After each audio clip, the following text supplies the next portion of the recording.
Assalamualaikum warahmatullahi wabarakatuh. Nama saya Hesya Fania Raya dari kelas 11 MIPA 1 nomor absen 11.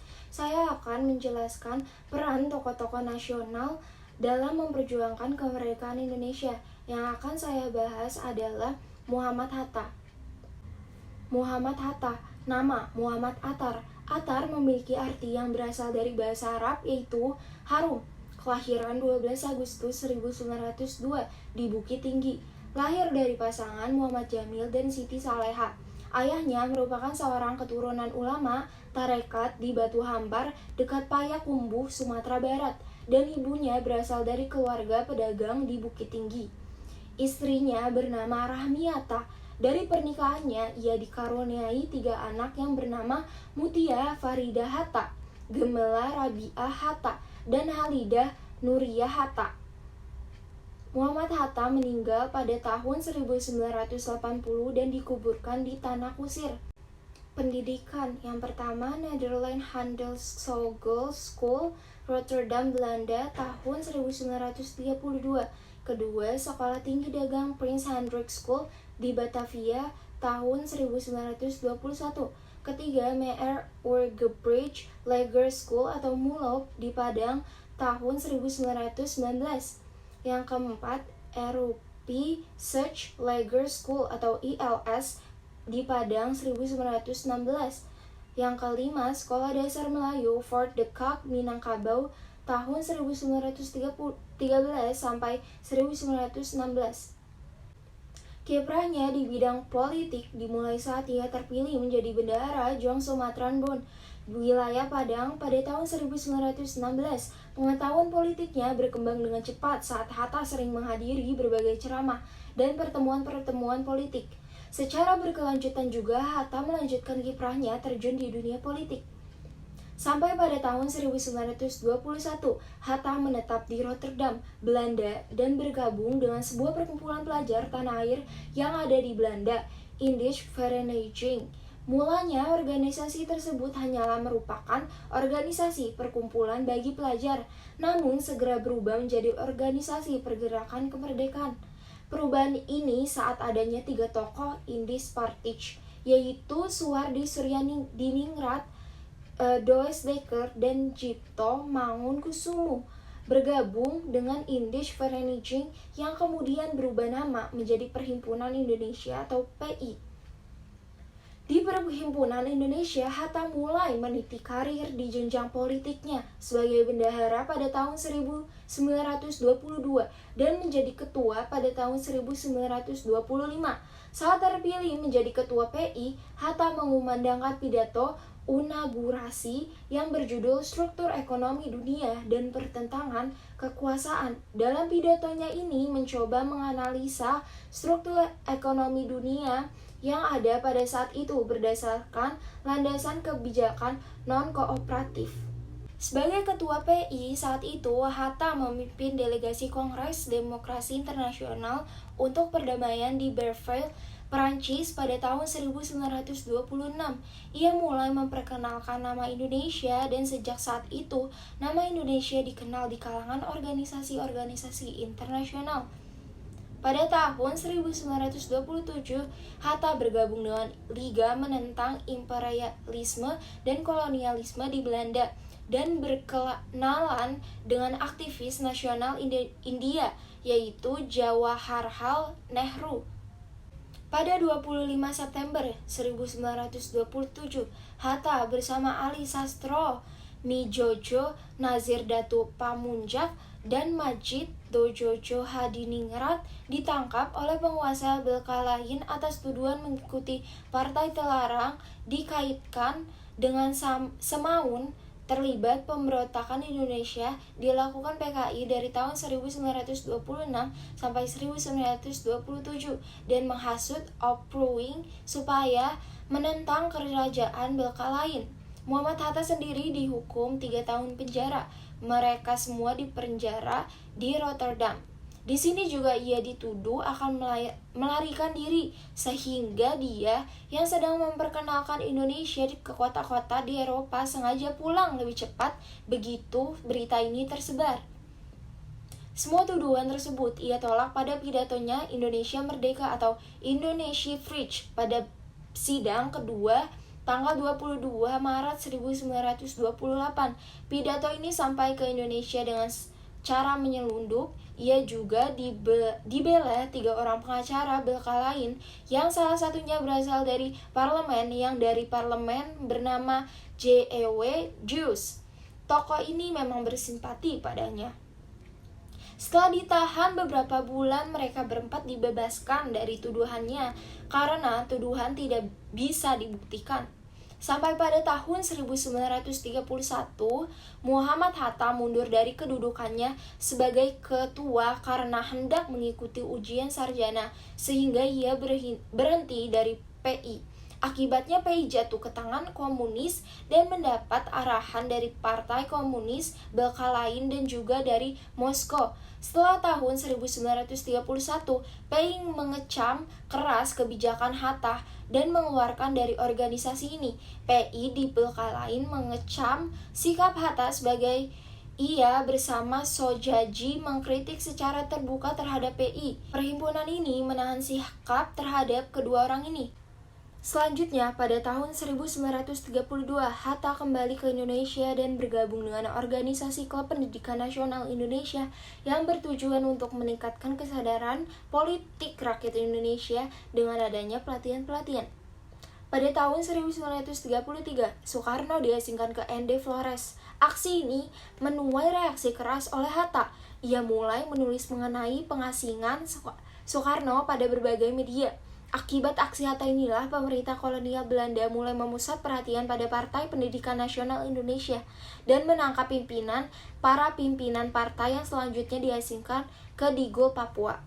Pada masa pengasingan di Digul, Hatta aktif menulis di berbagai surat kabar. Ia juga rajin membaca buku yang ia bawa dari Jakarta untuk kemudian diajarkan kepada teman-temannya. Pada 1937, ia menerima telegram yang mengatakan dia dipindahkan dari Digul ke Bekal lain, Neira. Hatta dipindahkan bersama Syahrir pada bulan Februari pada tahun itu. Dan mereka menyewa sebuah rumah yang cukup besar. Di situ ada beberapa kamar dan ruangan yang cukup besar. Adapun ruangan besar itu digunakan untuk menyimpan bukunya dan tempat bekerjanya. Setelah 8 tahun diasingkan, Hatta dan Syahrir dibawa kembali ke Sukabumi pada tahun 1942. Selang 1 bulan, pemerintah kolonial Belanda menyerah pada Jepang. Pada saat itulah, Hatta dan Syahrir dibawa kembali ke Indonesia. Setelah itu, ia dibawa kembali ke Jakarta, bertemu Mayor Jenderal Harada. Hatta menanyakan keinginan Jepang datang ke Indonesia. Harada menawarkan kerjasama bersama dengan Hatta. Pekerjaan di sinilah merupakan tempat sarana oleh pihak Jepang. Jepang mengharapkan agar Hatta memberi nasihat yang menguntungkan kepada mereka, tapi malah Hatta memanfaatkan itu untuk membela kepentingan rakyat Indonesia. Saat-saat mendekati proklamasi pada 22 Juni 1945, Badan Penyelidikan Usaha Persiapan Kemerdekaan Indonesia atau BPUPKI membentuk panitia kecil yang disebut Panitia 9 dengan tugas mengolah usul konsep para anggota mengenai dasar negara Indonesia.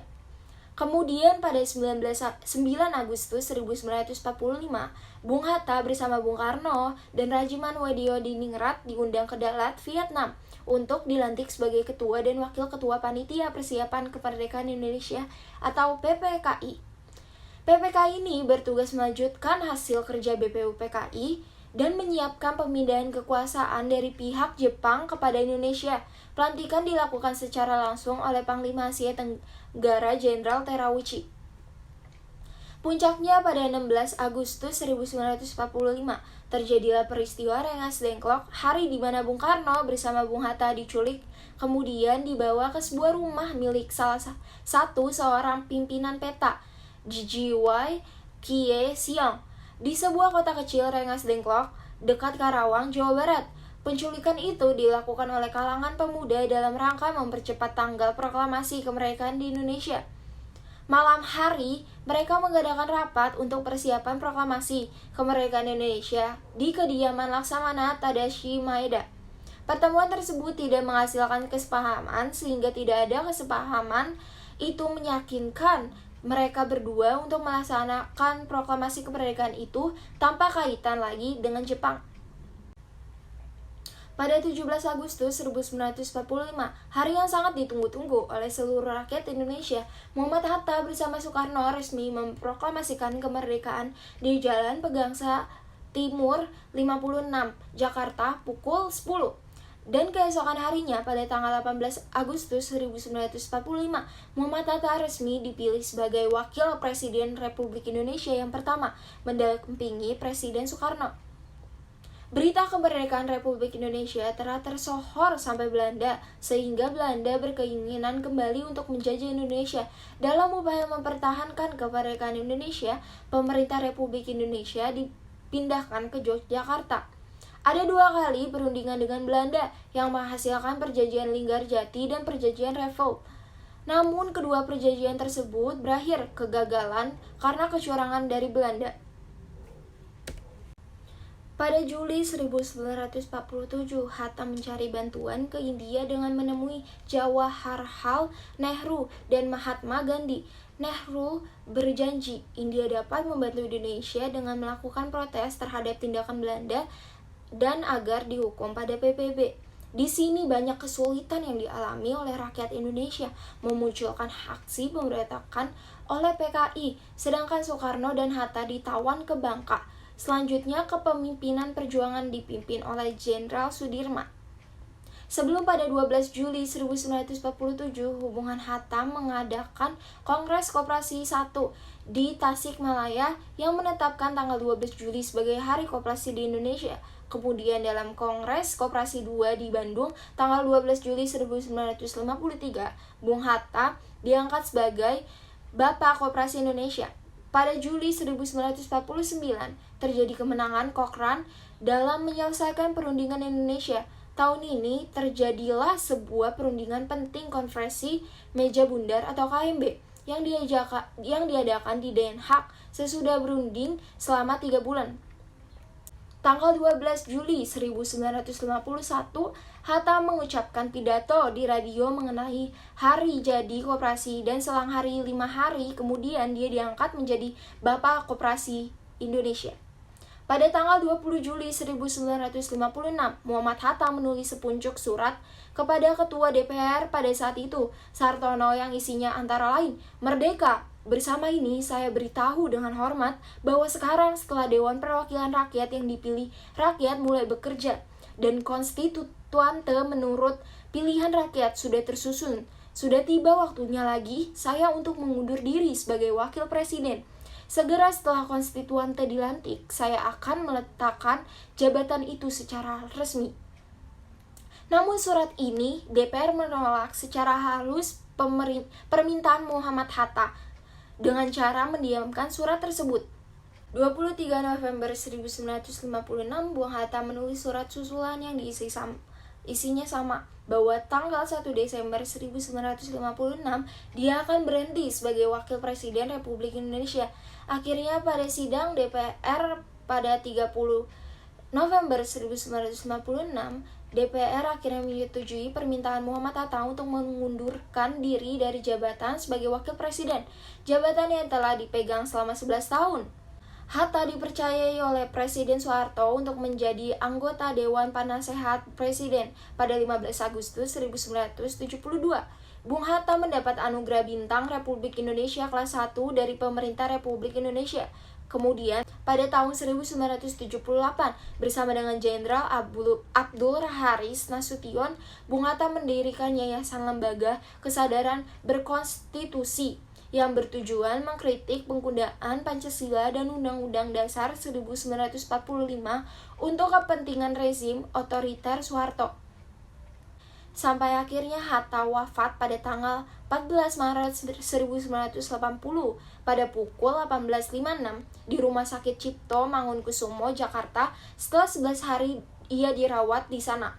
Setelah wafat, pemerintah memberi gelar pahlawan proklamator kepada Bung Hatta pada 23 Oktober 1986 bersama dengan mendiang Bung Karno. Pada 7 November 2002, 12, Bung Hatta secara resmi bersama dengan Bung Karno ditetapkan oleh Presiden Susilo Bambang Yudhoyono sebagai pahlawan nasional. Peran Muhammad Hatta: pertama, mendirikan Perhimpunan Indonesia atau PI. Kedua, menjadi pemimpin putra. Yang ketiga, menjadi anggota Panitia 9 dalam merumuskan Piagam Jakarta. Keempat, menandatangani naskah proklamasi bersama Insinyur Soekarno. Yang kelima, pemimpin KMB di Den Haag, Belanda. Yang keenam, 27 Desember 1945, ia menandatangani naskah pengakuan kedaulatan Republik Indonesia. Ketujuh, menjadi wakil presiden pertama Republik Indonesia. Itulah peran dari Muhammad Hatta dalam memperjuangkan kemerdekaan Indonesia. Demikian yang saya dapat sampaikan, kurang lebihnya mohon maaf. Wassalamualaikum warahmatullahi wabarakatuh.